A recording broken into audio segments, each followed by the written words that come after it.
Bonjour à toutes et à tous, cela faisait un petit moment que je n'avais pas parlé de House of the Dragon, le spin-off officialisé par HBO en fin d'année dernière. Je vous propose un petit point news et rumeurs car il y a eu quelques petites informations fraîches à se mettre sous la dent dernièrement. Je précise tout de même que les déclarations et sites sur lesquels je m'appuie sont toujours indiqués en description car vous êtes beaucoup à me demander d'où je tire les infos. Et compte tenu du fait qu'une des news s'apparente à un leak, léger certes, mais tout de même présent, je souhaitais tout de même vous prévenir. Commençons par du concret avec les déclarations de J.R.R. Martin en personne. Le 23 juin, l'auteur de la saga littéraire s'est expliqué sur son blog. Il a déclaré avoir bien avancé dans l'écriture du prochain tome du Trône de Fer, disant avoir bouclé de nombreux chapitres durant la période de confinement, avant d'annoncer qu'il retournait vite écrire sur Arya, car je cite « Je pense qu'elle va tuer quelqu'un ». La presse s'était d'ailleurs emballée très rapidement que le livre allait sortir, chose que n'a jamais affirmé l'auteur. Mais outre ces nouvelles très encourageantes de ce côté-ci, Martin en a profité pour donner d'autres informations sur le spin-off House of the Dragon. Il a indiqué que Hollywood a ralenti la cadence suite à la pandémie de Covid, mais que l'écriture progressait, soulignant le professionnalisme de l'équipe de Ryan Condal et des écrivains qui travaillent sur le script. Tout le monde était confiné chez soi, et je me dis qu'ils en ont profité pour faire des vidéoconférences sur la marche à suivre, peaufiner le scénario, continuer à monter et à rechercher des équipes pour composer la production, ou même, soyons fous, pourquoi pas envisager des castings passés via des vidéoconférences. Cela arrive très souvent que des acteurs passent des castings à distance afin d'éviter les déplacements. Bon là, vu le contexte, vous comprenez pourquoi les castings se font sans doute à distance.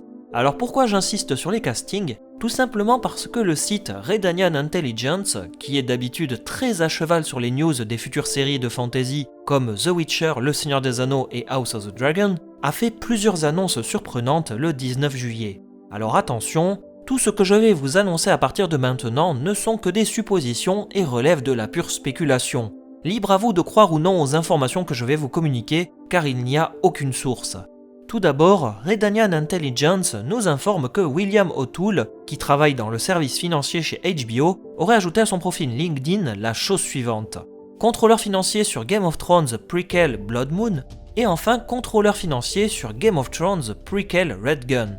Deux choses sont à retenir. Les dates indiquées pour Blood Moon semblent correspondre aux dates de début et de fin du projet, ce qui tend à confirmer qu'il était bien contrôleur des finances pour le projet du spin-off abandonné en fin d'année dernière. Alors je vous avoue que je ne suis pas assez spécialiste en cinéma pour m'avancer sur son rôle au sein de HBO, mais pour moi il est lié à l'aspect financier et à la gestion, si je puis dire, du budget de la série.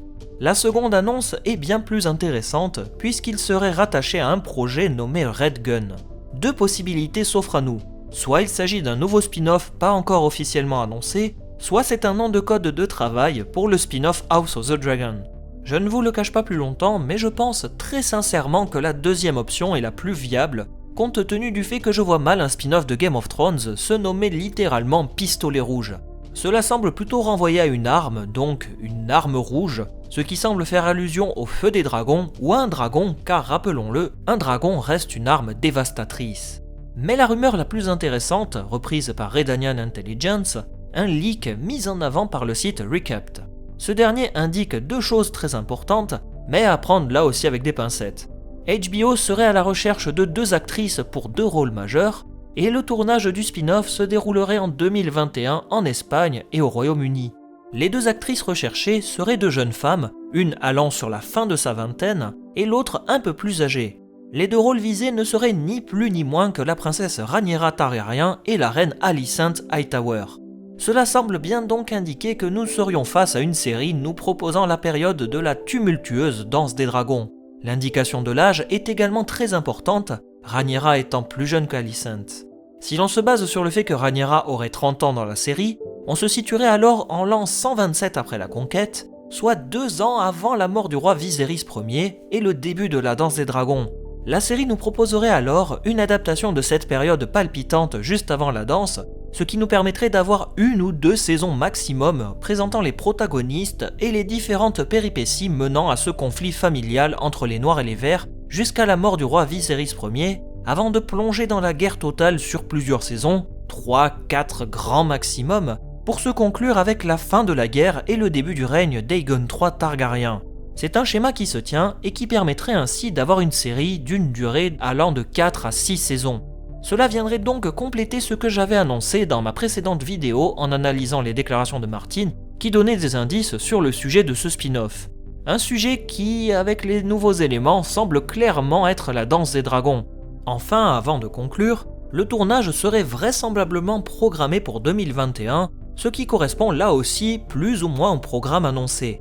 La pré-production et l'écriture du scénario en 2020, le tournage en 2021 et la sortie en 2022, c'est plus que faisable, sauf si la pandémie mondiale que nous connaissons actuellement vient encore à jouer les troubles faits. Alors oui, bien entendu, je vous l'accorde que la véracité des news que je viens de vous communiquer n'est pas non plus très optimale. Il s'agit d'un leak et les déclarations se reposant sur une page LinkedIn, mais force est de constater que ces éléments s'imbriquent parfaitement dans les déclarations récentes et officielles sur le spin-off. La danse des dragons, période la plus Game of Thronesque à mes yeux, serait le terrain idéal pour planter les graines de ce premier spin-off. Bien sûr que cela reste de l'hypothétique, et je ne préfère pas m'emballer plus que ça, ni même être dans la confirmation, tant qu'il n'y a rien d'officiel à ce niveau. C'est ainsi que s'achève ce point news, je vous laisse le soin d'apporter votre avis et vos impressions en commentaire, car comme vous le savez, votre avis m'intéresse, et ça sera avec joie que je vous lirai et répondrai. D'ici là, je vous souhaite une bonne journée ou une bonne soirée, et à très bientôt, salut!